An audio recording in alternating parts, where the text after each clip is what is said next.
সর্বকালের সেরা ফুটবলার কে, এই বিতর্ক বহুদিনের। তবে এই আলোচনায় সবচেয়ে বেশি যে নামটি উচ্চারিত হয় তিনি হলেন লিওনেল মেসি। তার অর্জন, ধারাবাহিক পারফরমেন্স এবং ম্যাচের মোড় ঘুরিয়ে দেওয়ার অসাধারণ ক্ষমতা তাকে আলাদা এক উচ্চতায় নিয়ে গেছে। তাই তার শ্রেষ্ঠত্ব মেনে নিতে খুব বেশি মানুষের দ্বিধা থাকে না। বিশ্বের শীর্ষ ক্রীড়া মাধ্যমগুলো বিভিন্ন সময়ে তাকে সর্বকালের সেরা হিসেবে স্বীকৃতি দিয়েছে। এর মধ্যে রয়েছে ESPN, Goal.com, Give Me Sports, One Football এবং 442 সহ আরও অনেক আন্তর্জাতিক ম্যাগাজিন।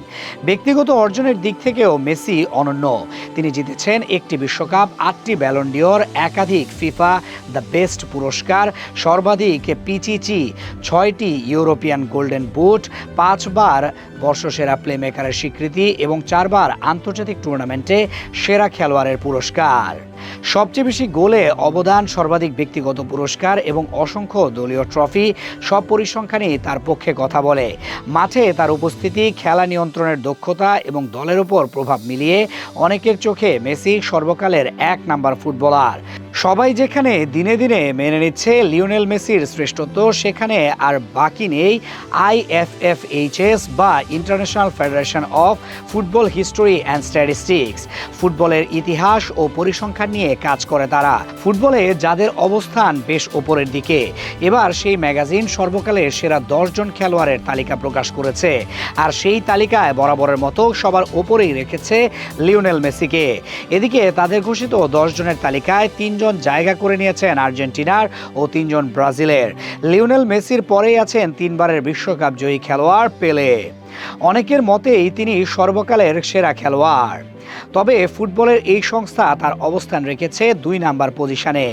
1958, 1962 ও 1970 সালে ব্রাজিলের হয়ে 3বার বিশ্বকাপ জিতেন পেলে। তালিকার 3 নম্বরে আছেন দিয়েগো ম্যারাডোনা। 1986 বিশ্বকাপে আর্জেন্টিনাকে একক নৈপুণ্যে বিশ্বকাপ জেতান এই মহাতারকা, যার কারণে অনেকেই তাকে ওয়ান ম্যান আর্মি হিসেবেই মনে করেন। তার কল্যাণে নাপোলির মতো দল পরিণত হয় বড় দলে, সেখানেও ছিলেন ওয়ান ম্যান আর্মি।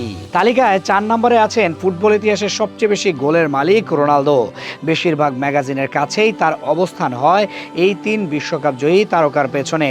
এদিকে 5 নম্বরে আছেন ইয়োহান ক্রুইফ। দেশকে একটি বিশ্বকাপ এনে দিতে পারলে তার নাম উচ্চারিত হতো মেসি ও পেলের সাথে। 6 নম্বরে রেখেছে রোনালদো নাজারিওকে।